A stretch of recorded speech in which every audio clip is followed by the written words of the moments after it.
নাতিটিউড চ্যানেলে আবারও তোমাদের স্বাগত। আজকের ভিডিওতে তোমাদের পলিটেকনিক সেকেন্ড সেমিস্টারের ইঞ্জিনিয়ারিং মেকানিক্স এর যে সাজেস্টেড কোশ্চেন আনসারের ভিডিও আমরা শুরু করেছিলাম, তার প্রথম যে chapter basics of mechanics and force system, তো এই প্রথম চ্যাপ্টারের প্রথম একটা ভিডিও আপলোড করা হয়েছে, যেখানে প্রথম 8টা প্রশ্ন অলরেডি আলোচনা করা হয়েছে। তো আজকে 9 নম্বর থেকে আরও কিছু ইম্পর্টেন্ট কোশ্চেন আনসার আমরা দেখব। তো অবশ্যই তোমরা সম্পূর্ণ ভিডিওটা দেখবে। আর তোমরা অনেকেই এই সাজেশন কবে থেকে পারচেস করতে পারবে এই ব্যাপারে জানতে চাইছিলে, তো সেক্ষেত্রে বলে রাখি, তোমাদের এই যে সাজেশন তৈরির কাজ এখন চলছে, তো সেটা কমপ্লিট হতে অবশ্যই সময় লাগবে। তবে তোমরা যে সমস্ত ভিডিও দেয়া হচ্ছে সেগুলো অবশ্যই নিয়মিত দেখো, এবং সেগুলো যদি নিয়মিত নোট করে নাও, তাহলে এই পিডিএফ তোমাদের পারচেস করার প্রয়োজন হবে না। ঠিক আছে? তো এই জন্য বলছি, ভিডিওগুলো ভালো করে দেখো, প্রতিটা কোশ্চেন আনসার তোমরা নোট করে নাও, তো সেটা তোমাদের জন্য সবথেকে ভালো হবে। তো 9 নম্বর প্রশ্নে কি বলা হচ্ছে দেখো, what is free body diagram. Free body diagram কী জিনিস সেটা জানতে চাইছে। তো খুবই ইম্পর্টেন্ট একটা প্রশ্ন, বিভিন্ন রকমভাবে তোমাদের প্রশ্নটা আসতে পারে, এমসিকিউ হিসাবেও আসতে পারে, তারপর 2 মার্কের কোশ্চেন হিসাবেও আসতে পারে। তো ভালো করে এটা দেখো, এখানে কীভাবে অ্যান্সার করা হয়েছে দেখো। Free body diagram, A free body diagram is a graphical representation of the applied forces, moment and consequent reactions. তো এই 3টে টার্ম অবশ্যই মনে রাখবে, যেখানে ফোর্স দেখানো হচ্ছে, মোমেন্ট দেখানো হয় এবং রিয়াকশানগুলো দেখানো হয় on a body in a particular situation. তো কোনো একটা নির্দিষ্ট কন্ডিশনে, কোনো একটা নির্দিষ্ট সিচুয়েশনে, কোনো একটা বডির উপর কী কী ধরনের ফোর্স অ্যাপ্লাই হচ্ছে, বা কী কী রিয়াকশান আসছে, বা কোনো মোমেন্ট তার মধ্যে আছে কিনা, সেগুলো দেখানোর জন্য যে গ্রাফিক্যাল রিপ্রেজেন্টেশন বা চিত্রের মাধ্যমে যে প্রকাশ করা হয়, সেটাই হচ্ছে ফ্রি বডি ডায়াগ্রাম। তো এখানে একটা সিম্পল এক্সাম্পল দেওয়া হয়েছে, এটা দেখো, তাহলে আশা করি আরও ভালো বুঝতে পারবে। তো এটা হচ্ছে কোনো একটা অবজেক্টের রিয়েল ডায়াগ্রাম, আর এটা হচ্ছে কি ফ্রি বডি ডায়াগ্রাম। তো এখানে দেখো, এই ডায়াগ্রামটা জাস্ট একটা অ্যাঙ্গেলের উপর একটা অবজেক্ট আছে, একটা গোলাকার একটা অবজেক্ট আছে। তো এখানে এটা থাকার ফলে এর এখানে একটা রিয়াকশন থাকবে, এদিক বরাবর একটা রিয়াকশন থাকবে, এর যে নিজস্ব ওয়েট, তার জন্য নিচের দিকে একটা ওয়েট থাকবে। তো সেই জিনিসগুলো দেখিয়ে যে ছবিটা আসছে, সেটাই হচ্ছে ফ্রি বডি ডায়াগ্রাম। ঠিক আছে? তো এটা বিভিন্ন প্রবলেম সলভিংয়ের ক্ষেত্রে ফ্রি বডি ডায়াগ্রামটাকে এঁকে নিতে হয়, তবে সেটা সলভ করাটা সুবিধা হয়, বা বুঝতে সুবিধা হয়, বা অন্যকে বোঝাতেও সুবিধা হয়। ঠিক আছে? তো এই হচ্ছে ফ্রি বডি ডায়াগ্রাম। তো আশা করি বুঝতে পেরেছো। এরপর 10 নম্বর কোশ্চেনে যেটা বলা হচ্ছে, state triangle law of forces, অর্থাৎ বলের ত্রিভুজ সূত্র বিবৃত করো। তো এই সূত্রটা এবং আরও একটা সূত্র আছে, যেটা হচ্ছে প্যারালেলোগ্রাম ল অফ ফোর্সেস বা বলের সামান্তরিক সূত্র, সেটা পরে আলোচনা হবে অবশ্য। তো এই দুটো সূত্রের মধ্যে যে কোনো একটা তোমাদের ইন্টারনাল বা সেমিস্টারে আসবেই, এটা ধরে নিতে পারো। ঠিক আছে? অর্থাৎ এই দুটো তোমাদের ভালো করে বোঝাটা খুবই দরকার। তো এখানে কিভাবে লেখা হয়েছে সেটা আগে দেখো, ট্রায়াঙ্গেল ল অফ ফোর্স। ঠিক আছে? হেডিং করা হয়েছে। তারপর কি বলা হচ্ছে, if two forces are simultaneously acting, অর্থাৎ যদি দুটো ফোর্স একই সঙ্গে ক্রিয়া করে অন এ পার্টিকেল, কোনো একটা বস্তুর উপর। ধরো এখানে কোনো একটা বস্তু আছে, এর উপর এই একটা ফোর্স অ্যাপ্লাই করা হলো, এবং এদিক থেকে এই একটা ফোর্স অ্যাপ্লাই করা হলো। ঠিক আছে? তাহলে কি বলা হচ্ছে, and are represented in terms of magnitude and direction by two sides of a triangle. অর্থাৎ এর যে মান, বা এই যে ফোর্সটা আমি যদি এখানে নিয়ে আসি এরকম করে, আবার এই ফোর্সটা যদি এর মাথায় এরকম করে আঁকি, তাহলে এটাকে কোনো একটা ট্রায়াঙ্গেলের দুটো সাইড হিসাবে ধরা যেতে পারে, কোনো একটা ত্রিভুজের দুটো বাহু হিসাবে ধরা যেতে পারে। আর কি বলা হচ্ছে, টেকেন ইন অ্যান অর্ডার, এটাকে কোন অর্ডারে নেওয়া হলো, ধরো অ্যান্টি ক্লকওয়াইজ নেওয়া হলো, ঘড়ির কাঁটার বিপরীত দিকে। Then the third side or closing side of triangle, তাহলে এর যে তৃতীয় বাহু বা ক্লোজিং যে সাইডটা আছে, সেটা ড্র্যান ইন অপোজিট অর্ডার। এটা কীভাবে ড্র করা হলো, অপোজিট অর্ডারে। এটা যেভাবে নেওয়া হয়েছিল অ্যান্টি ক্লকওয়াইজ, এটা দেখো ক্লকওয়াইজ অর্ডারে নেওয়া হলো। ঠিক আছে? তারপর কি বলা হচ্ছে দেখো, represents the resultant of above two forces.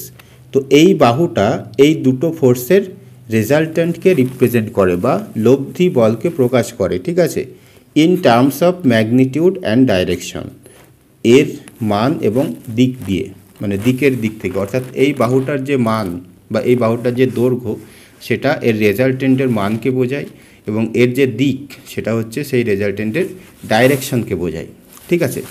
তো আমি আরও সিম্পলভাবে যদি এটাকে বোঝানোর চেষ্টা করি তাহলে দেখো আরও হয়তো বুঝতে সুবিধা হবে, যে এই বাহুটা আমরা এটা ধরে নিতে পারি, বা এই যে ফোর্সটা এখানে দেওয়া হলো এটা ধরো, এটা ধরো পি ফোর্স আর এটা ধরো কিউ ফোর্স। তো পি ফোর্সটাই হচ্ছে এটা আর কিউ ফোর্স হচ্ছে এটা। এখন এই বস্তুর উপর যখন দুই দিক থেকে এরকম করে দুটো ফোর্স যদি অ্যাপ্লাই হয় তাহলে কি হবে, এই বস্তুটা তো যে সরণটা হবে সেটা ধরো এদিক বরাবরও হবে না, আবার এর সোজাসুজিও হবে না, তাই না, এর মাঝামাঝি কোনো একটা ডাইরেকশনে হবে, ঠিক আছে। এই জন্য দেখো এইটা হচ্ছে কি, এটাই হচ্ছে আসলে এর রেজাল্টেন্ট, এই পি এবং কিউ এর রেজাল্টেন্ট হচ্ছে এটা। অর্থাৎ এই পি কিউ এর পরিবর্তে যদি এই ফোর্সটাকে যদি অ্যাপ্লাই করা হয় তাহলে সেম একটা এফেক্ট পাওয়া যাবে। তো এখানে ব্যাপারটা ঠিক এরকম যে কোনো দুটো ফোর্স এর যে লব্ধি সেটা হচ্ছে কি, সেই দুটো ফোর্স কোনো একটা ত্রিভুজের দুটো বাহু যদি হয় এবং সেটা একটা নির্দিষ্ট অর্ডারে যদি থাকে তাহলে তার তৃতীয় বাহুটা তার উল্টো অর্ডারে হবে এবং এই দুটো ফোর্সের লব্ধি বা রেজাল্টেন্টকে সূচিত করবে, ঠিক আছে। তো এই হচ্ছে সিম্পল ব্যাপার। তো এই ব্যাপারটাকে বুঝিয়ে লিখতে গেলে এতগুলো কথা দরকার, এই জন্য একটু বড় মনে হবে। তো যে করে হোক এটাকে তোমাকে মুখস্থ করে হোক, যে করে হোক তোমাকে আসলে ভালো করে বুঝলে অতটা মুখস্থ করার প্রয়োজন হবে না, নিজেই অনেকটা করে নিতে পারবে। তো এখানে আরও কিছু জিনিস এখানে দেওয়া হয়েছে, একটা ছবি এখানে দেওয়া হয়েছে দেখো, তাহলে আরও ভালো বুঝতে পারবে। এখানে কি হচ্ছে যে এই যে ত্রিভুজ দেওয়া হয়েছে যে পি একটা ফোর্স, এদিকে কিউ একটা ফোর্স, ওটাই মোটামুটি ওই ছবিটাই। তো পি এবং কিউ এর মধ্যে অ্যাঙ্গেল হচ্ছে থিটা, আর যে রেজাল্টেন্ট যেটা আর আসছে এর সঙ্গে পি এর অ্যাঙ্গেল হচ্ছে আলফা, ঠিক আছে। এটা ভালো করে দেখো। এবার এই জিনিসটা এখানে লেখা আছে, let us assume two forces P and Q represented in terms of magnitude and direction, অর্থাৎ এই বাহুর যে মান সেটা পি ভেক্টর বা পি ফোর্সের মানকে বোঝায়, আবার এই বাহুর যে মান সেটা কিউ ফোর্সের মানকে বোঝায়, এবং এর যে ডাইরেকশন সেটা এর ডাইরেকশন বা এর দিককে বোঝায়, এবং এর যে দিক সেটাও কিউ ফোর্সের দিককে বোঝায়। তো এরকমভাবেই বাই ও এ, মানে এই যে ও এ এটা হচ্ছে কি পি এর দিক, তারপর অ্যান্ড এ বিটা হচ্ছে কি কিউ এর ডাইরেকশন এ বি, ঠিক আছে, ট্রায়াঙ্গেল এবিসি। দেন মানে যে কথাটা বললাম সেটাই একটা জ্যামিতির ভাষায় লেখা আছে। তো এখানে আর কি বলা হচ্ছে, then O B represent the resultant of P and Q. এই যে ও বি বাহুটা এটাই হচ্ছে কি পি এবং কিউ এর রেজাল্টেন্টকে প্রকাশ করে, ঠিক আছে। এরপরে এখানে যে অংশটা দেখছো এটাও খুবই ইম্পর্টেন্ট। এই যে সূত্রটা এখানে দেখছো এটাই তোমাদের নিউমেরিক্যাল কোয়েশ্চেন সলভ করার জন্য কাজে লাগে, এই দুটো সূত্রই। তো এখানে কি বলতে চাইছে আসলে, ওই ছবিটা আমি এখানে সংক্ষেপে আবার রাখছি। তো এখানে দেখো এই যে পি ছিল এটা পি আর এটা কিউ, আর এই যে এটা হচ্ছে কি আর, ঠিক আছে। তাহলে এই পি এবং কিউ এর মধ্যবর্তী যে অ্যাঙ্গেল সেটা যদি আলফা হয় তাহলে এই P square plus Q square এইটা আর এর যে ভ্যালু, আর এর যে মান সেটা কত হবে সেটা বার করার জন্য এই সূত্রটা দরকার হয়। তো সেক্ষেত্রে root over P square plus Q square plus 2pq cos alpha, এটা তোমরা যে করে হোক এটাকে মুখস্থ করে নেবে, ঠিক আছে। খুব একটা জটিল কিছু না, এটা এ প্লাস বি হোল স্কোয়ার সূত্রের সাথে দেখবে একটা মিল আছে, শুধু এখানে কস আলফা আছে, এটাই যা। আবার এই থিটাটা যদি এরকম হয় যে পি এর সঙ্গে বা এই প্রথম যে ফোর্সটা আছে তার সঙ্গে যদি থিটা অ্যাঙ্গেলে থাকে তখন ট্যান থিটা ইকুয়াল টু এটা Q sine alpha by P plus Q cos alpha, ঠিক আছে। তো এইটা সবথেকে বেশি দরকার হয়, এটাও মাঝে মাঝে ডাইরেকশন নির্ণয় করার জন্য, অর্থাৎ রেজাল্ট্যান্টটা কোন দিকে আছে সেটাকে নির্ণয় করার জন্য এটা দরকার হয়, ঠিক আছে। তো এইটুকু ভালো করে বুঝতে হবে। এরপর 11 নম্বর প্রশ্নটা দেখো, যে সূত্রটা তোমরা এখনই শিখলে তার উপর একটা ছোট্ট নিউমেরিক্যাল এখানে দেওয়া হয়েছে। তো কি বলা হচ্ছে, when two forces of magnitude 3 newton and 4 newton acts at right angle to each other, find the magnitude of their resultant. তাহলে তাদের রেজাল্টেন্ট এর মান কত হবে। অর্থাৎ দুটো ফোর্স আছে, একটা হচ্ছে কি 3 নিউটন আর একটা হচ্ছে 4 নিউটন, ঠিক আছে, এবং তাদের মধ্যবর্তী যে অ্যাঙ্গেল সেটা হচ্ছে রাইট অ্যাঙ্গেল বা 90 ডিগ্রি, ঠিক আছে। এই যে এখানে বলা হয়েছে না রাইট অ্যাঙ্গেল, তাহলে এই দুটো ফোর্সের যে রেজাল্টেন্ট সেটা কী হবে? ঠিক আছে, একদম সিম্পল একটা প্রশ্ন। তাহলে এটা যদি রেজাল্টেন্ট হয় তো ওই সূত্র অনুযায়ী এই যে আর ইকুয়াল টু কি, হ্যাঁ, যে এখানে তোমরা লেখা দেখতেই পাচ্ছ, এটা পি এটা কিউ যদি মনে করো, তাহলে P square plus Q square, এখানে একই জিনিস লেখা হয়েছে। We know if two forces P and Q acts at angle of alpha, then if their resultant be R, then R equal to root over P square plus Q square plus 2pq আর pq cos alpha. ঠিক আছে, ওই সূত্রটাকে একবার লেখা হয়েছে। তারপরে কি বলা হচ্ছে যে here P equal to 3 newton, এই যে 3 নিউটন এটাকে পি মনে করতে পারি, কিউ ইকুয়াল টু 4 নিউটন, এটাকে 4 নিউটন, কিউটাকে 4 নিউটন মনে করতে পারি, এবং আলফা হচ্ছে 90 ডিগ্রি। তো এই সূত্রে পি কিউ এবং আলফার মানটা বসিয়ে দেওয়া হয়েছে, একদম সিম্পল। তাহলে পি 3 নিউটন বা 3 স্কোয়ার, এখানে যেহেতু পি স্কোয়ার ছিল এখানে 4 স্কোয়ার, তারপর 2 into P into Q, 2 into 3 into 4, তারপর কস আলফা মানে কস 90 ডিগ্রি, তারপর এখানে 3 স্কোয়ার মানে 9 হয়ে গেল, 4 স্কোয়ার 16 হয়ে গেল, তারপর এখানে কস 90-র যে মান সেটা হচ্ছে 0। ঠিক আছে, কস 90 ডিগ্রির মান হয় 0, এই জন্য এটা যদি 0 হয় তাহলে এর সাথে এটা গুণ করলেও 0 হবে, এই জন্য এখানে 0 হচ্ছে। ঠিক আছে, তো 9 আর 16 যোগ করলে রুট ওভার 25, যার ফলে 5 থাকছে। তো 5 নিউটন হচ্ছে এখানে আনসার, অর্থাৎ 3 নিউটন এবং 4 নিউটন দুটো ফোর্স যদি রাইট অ্যাঙ্গেলে ক্রিয়া করে, রাইট অ্যাঙ্গেল বলতে একবারে 90 ডিগ্রিতে এরকম করে পরস্পর 90 ডিগ্রি কোণে যদি ক্রিয়া করে, তাহলে তাদের যে রেজাল্টেন্ট হবে তার মান হবে কত? 5 নিউটন। ঠিক আছে, এরপর 12 নম্বরে দেখো একই সূত্রের উপর আরও একটা ইম্পর্টেন্ট কোশ্চেন এখানে দেওয়া হয়েছে। কি বলা হচ্ছে? If two equal forces each of magnitude P, অর্থাৎ দুটো ফোর্স দুটোই হচ্ছে পি, দুটোর ভ্যালুই হচ্ছে পি, ম্যাগনিটিউড হচ্ছে P, at an angle of theta, এবং তাদের মধ্যবর্তী যে অ্যাঙ্গেল সেটা হচ্ছে কি থিটা, তাহলে কি হবে? Then what will be their resultant, তাহলে তাদের রেজাল্টেন্ট কি হবে? তো এই প্রশ্নটা এরকমভাবেও আসতে পারে, আবার এমসিকিউ আকারেও আসতে পারে। তো যাই হোক, প্রশ্নটা বোঝাটাই তোমাদের কাছে ব্যাপার। তো এখানে কী বলা হচ্ছে? উই নো, মানে ওই আগের প্রশ্নের মতোই ওটাই লেখা হয়েছে। দেখো, if two forces P and Q act at an angle of alpha and if their resultant be R, then R equal to, মানে ওই সূত্রটা এখানে লেখা হয়েছে, ভালো করে দেখে নাও। তো এই অঙ্কের জন্য কি হচ্ছে? Here P equal to Q, P আর কিউ সমান, এই সূত্রে পি আর কিউ সমান, এখানে যে বলছে যে ইচ অফ ম্যাগনিটিউড পি, দুটোই হচ্ছে পি, কিউ বলে কিছু নেই এখানে। ঠিক আছে, and alpha equal to theta, অর্থাৎ এই যে সূত্র, এখানে কিউ এর পরিবর্তে আমরা পি বসাতে পারি, যেহেতু পি আর কিউ সমান, আবার আলফার পরিবর্তে আমরা থিটা বসাবো, তাহলে আমরা আনসারটা পাবো। তো কীভাবে আনসারটা আসছে সেটা দেখো। তো এই যে এখানে তোমরা দেখো যে রেজাল্টেন্ট আর ইকুয়াল টু কী করা হচ্ছে, যে P root over P square plus Q square plus 2pq cos alpha, সূত্রটা এখানে লেখা হয়েছে। তারপর এখানে জাস্ট এই কিউ এর ভ্যালুটাকে পি করে দেওয়া হয়েছে, যেহেতু দুটোই পি এটা বললাম, এখানেও তাই, এই কিউটাকেও যদি পি করে দেওয়া হলো, আলফাটাকে থিটা করে দেওয়া হলো। তারপরে ক্যালকুলেশনটা একটু দেখার আছে, এখানে অনেকে ভুল করে ফেলে। তো এখানে কি হচ্ছে দেখো, এই রুটের মধ্যে এখানে একটা কমন আসছে, 2p স্কোয়ার দুই জায়গাতেই আছে, তো এটা কমন নেওয়া যেতে পারে। তাহলে এখানে কমন চলে গেলে 1 থাকবে, এখানে cos থিটা থাকছে। তারপরে এখানে যে পি স্কোয়ার, রুটের মধ্যে স্কোয়ার থাকলে সেটাকে বাইরে দেওয়া যেতে পারে, এই জন্য বাইরে দেওয়া হয়েছে। আবার এইটা একটা সূত্র, যে তোমরা ট্রাইগোনোমেট্রিতেও পড়েছো ফার্স্ট সেমিস্টারে, 1 প্লাস cos থিটা মানে 2 cos স্কোয়ার থিটা বাই 2। ঠিক আছে, এই জন্য এখানে 2 cos স্কোয়ার থিটা, এই যে 1 প্লাস cos থিটার পরিবর্তে এটা আসলো, আর এই 2টা হচ্ছে এটা। ঠিক আছে, তারপরে দেখো এই যে দুটো টু রুটের ভিতরে 2 স্কোয়ার হয়ে যাচ্ছে। ঠিক আছে, রুট ওভার 2 স্কোয়ার মানে 2 হবে, এই জন্য এই 2টা, একটা 2 বাইরে এসে একটা 2 হয়ে যাচ্ছে। আবার কসের উপরে যেহেতু স্কোয়ার আছে, এর জন্য এর উপরে রুট থাকবে না, তো ফাইনালি রুটটা ওভারঅল উঠে যাচ্ছে। ঠিক আছে, এই জন্য কী হচ্ছে finally 2p cos theta by 2। ঠিক আছে, তো এই জিনিসটা অবশ্যই তোমরা মনে রাখবে, অন্তত মুখস্থ রাখলেও কিন্তু কাজ আছে। তো কী বলা হচ্ছে? 2p cos theta by 2। ঠিক আছে, অর্থাৎ দুটো সেম ফোর্স, একই মানের ফোর্স, দুটো পি মানের দুটো ফোর্স যদি থিটা অ্যাঙ্গেলে ক্রিয়া করে, তাহলে তাদের যে রেজাল্টেন্ট সেটা হবে এটা 2p cos theta by 2।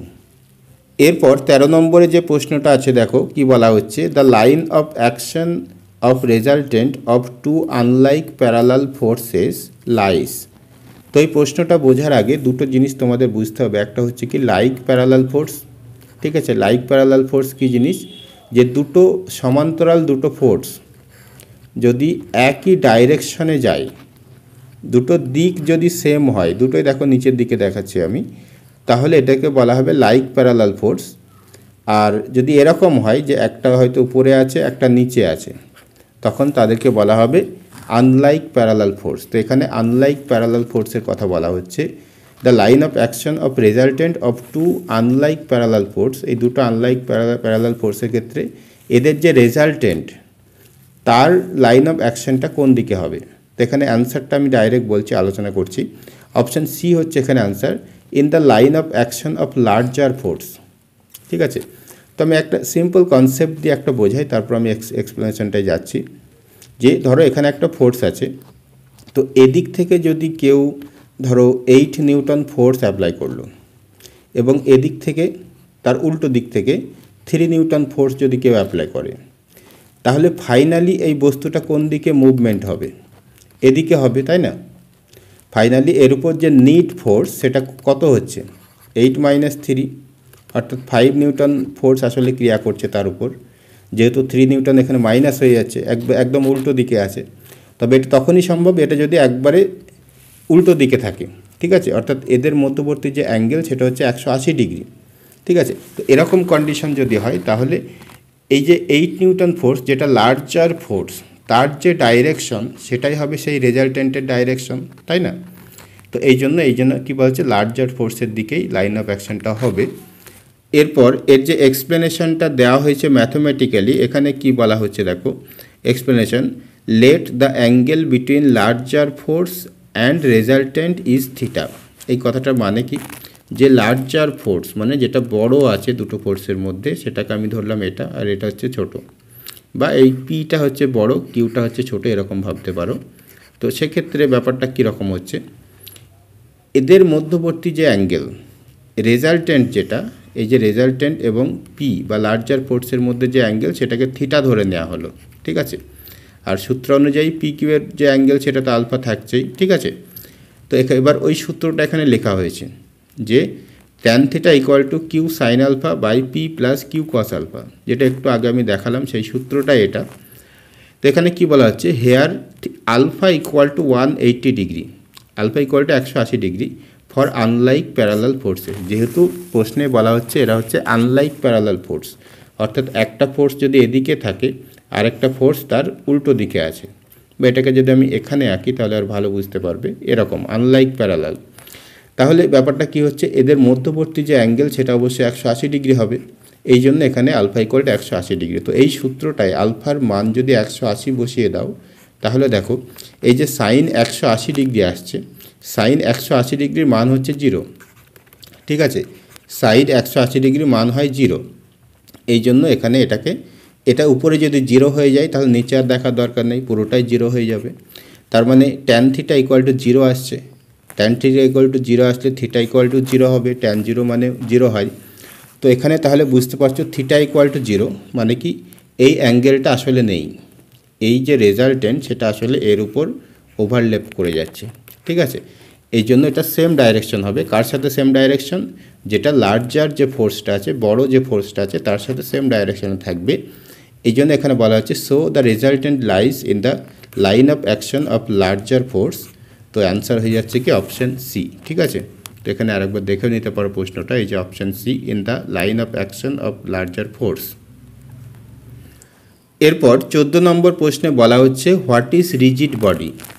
Rigid body বা বাংলায় বলা হয় দৃঢ় বস্তু। তো কি বলা হচ্ছে দেখো, rigid body, a rigid body is generally defined as a body on which the distance between two points never changes when whatever be the force applied on it. তো রিজিড বডি মানে হচ্ছে কি, ধরো এখানে কোনো একটা বস্তুর উপর একটা হিউজ পরিমাণ ফোর্স অ্যাপ্লাই করা হলো, তা সত্ত্বেও এর মধ্যে যে দুটো পয়েন্ট যদি ধরে নেওয়া হয় তাহলে তাদের মধ্যে কোনো ডিসপ্লেসমেন্ট হচ্ছে না, এরা এদিকে বা ওদিকে সরে আসছে না, তখন এই বস্তুটাকে বলা হবে রিজিড বডি।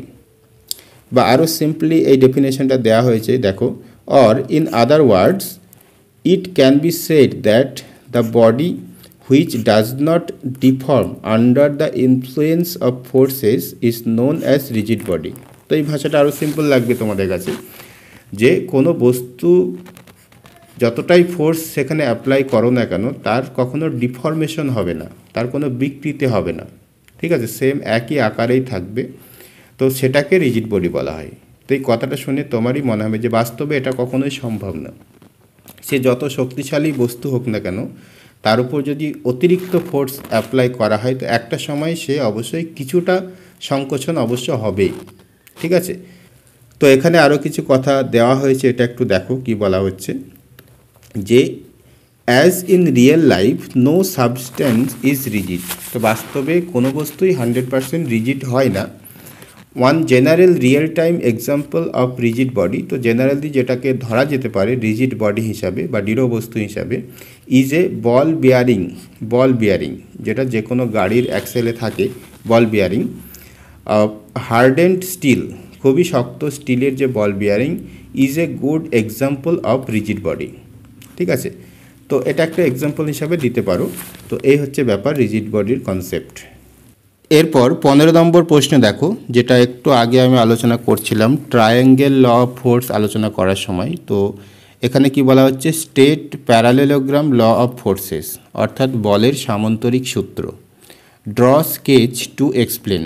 তো এটাকে স্টেটমেন্ট দিতে হবে এবং তাকে বোঝানোর জন্য একটা স্কেচ বা ছবি আঁকতে হবে। তো প্রথমত স্টেটমেন্টটা দেখো কি বলা হচ্ছে, parallelogram law of forces, if two forces are acting simultaneously on a particle, অর্থাৎ কোনো একটা বস্তুর উপর দুটো ফোর্স যদি একই সঙ্গে ক্রিয়া করে, and are represented in terms of magnitude and direction of two adjacent side of a parallelogram, অর্থাৎ ধরো একটা প্যারালেলোগ্রাম বা একটা সামান্তরিক, এই একটা সামান্তরিক আঁকলাম, তাহলে এর যে এই যে সাইড, এটা ধরো কিউ একটা ফোর্স আর এটা ধরো পি ফোর্স। তো এই দুটো ফোর্স যদি কোনো একটা সামান্তরিকের দুটো বাহুকে সূচিত করে বা দুটো বাহু দ্বারা প্রকাশ করে, তাহলে কি বলছে, then the diagonal passing through the point of intersection, অর্থাৎ এই পি এবং কিউ এর যে পয়েন্ট অফ ইন্টারসেকশন, যে ছেদবিন্দু, এর উপর দিয়ে যে ডায়াগোনালটাকে অঙ্কন করা যাবে সেটা কি হবে, intersection of these forces represent the resultant of above two forces। তো এর যে ডায়াগোনাল সেটাই হচ্ছে কি এই পি এবং কিউ এর রেজাল্টেন্টটা নির্দেশ করে, ঠিক আছে।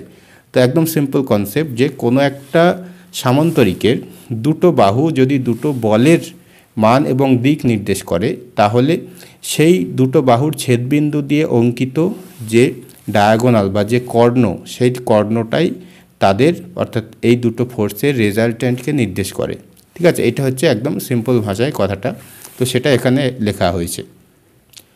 এবার এর যে স্কেচ দেওয়া হয়েছে সেটা একটু দেখো, আরও ভালো বুঝতে পারবে। এই যে এখানে ছবিতে তোমরা দেখতে পাচ্ছ যে ও এ সি বি, এই যে ছবিটা আছে এর মধ্যে এই যে ও এ, এটা পি একটা ফোর্সকে নির্দেশ করছে, বা ও বি এটা কিউ ফোর্সকে নির্দেশ করছে। এখানে এটা কিউ লেখা আছে, অবশ্যই দুটোই সমান, এটা যদি কিউ হয় এটাও কিউ হবে, যেহেতু কোনো একটা সামান্তরিকের দুটো বিপরীত বাহু সমান হয় এবং তাদের ডাইরেকশনটাও সেম, অর্থাৎ তারা যেহেতু প্যারালাল, অর্থাৎ একই ডাইরেকশনকে বোঝাবে। অর্থাৎ এটাকে যদি কিউ বলি, আমি এই বাহুটাকেও কিউ বলতে পারি, কোনো সমস্যা নেই, বা এটাকে পি বললে এটাকেও পি বলতে পারি, কোনো সমস্যা নেই। তো তাহলে এদের এই পি এবং কিউ এর যে ইন্টারসেকশন বা ছেদবিন্দু, এর মধ্যে দিয়ে অঙ্কিত যে ডায়াগোনাল বা কর্ণ, সেটাই হচ্ছে তাদের লব্ধিকে প্রকাশ করে, যে R equal to P vector plus Q vector, ঠিক আছে। তো এই জিনিসটাই, এই কথাটাই এখানে লেখা হয়েছে। আর এই যে পি এবং কিউ এর মধ্যবর্তী যে অ্যাঙ্গেল থিটা, তারপর পি এর সঙ্গে যে রেজাল্টেন্টের যে অ্যাঙ্গেল সেটা হচ্ছে আলফা, ঠিক আছে। তো এই বিষয়টাই দেখো এখানে লেখা আছে, তো একটু পড়ে নিতে পারো। এখানে কি বলা হচ্ছে, যে suppose two forces P and Q acting at point O, এই যে এটা হচ্ছে O point, be represented by two side of a parallelogram, যেটা কোনো একটা প্যারালেলোগ্রাম বা কোনো একটা সামান্তরিকের দুটো বাহু দ্বারা প্রকাশ করা হচ্ছে, বাই ডায়াগোনাল ও সি, এই যে ও সি ডায়াগোনাল আছে এটা হচ্ছে তার resultant of the parallelogram O A C B, ঠিক আছে। এই যে ও এ সি বি, ঠিক আছে। তো এই হচ্ছে প্যারালেলোগ্রাম ল অফ ফোর্সেস তো আমি যেটা বলছিলাম যে এই প্যারালেলোগ্রাম ল অফ ফোর্স এবং ট্রায়াঙ্গেল ল অফ ফোর্স এই দুটোর মধ্যে একটা আসবে, এটা তোমরা ধরে নিতে পারো। তো আজকে 15 নম্বর পর্যন্ত তোমাদের আলোচনা করা হলো প্রশ্নোত্তর। তো এরপরে আরও কিছু বড় প্রশ্ন বা আরও কিছু নিউমেরিক্যাল আছে, যেগুলো অবশ্যই পরবর্তী ভিডিওতে আমরা আলোচনা করব। তো অবশ্যই যারা নতুন আছো, চ্যানেলটাকে এখনও সাবস্ক্রাইব করোনি, তারা অবশ্যই চ্যানেলটাকে সাবস্ক্রাইব করবে। ভিডিও কেমন লাগছে অবশ্যই তোমরা জানাবে, ভালো লাগলে অবশ্যই লাইক করবে। তো আজকের মতো এই পর্যন্তই।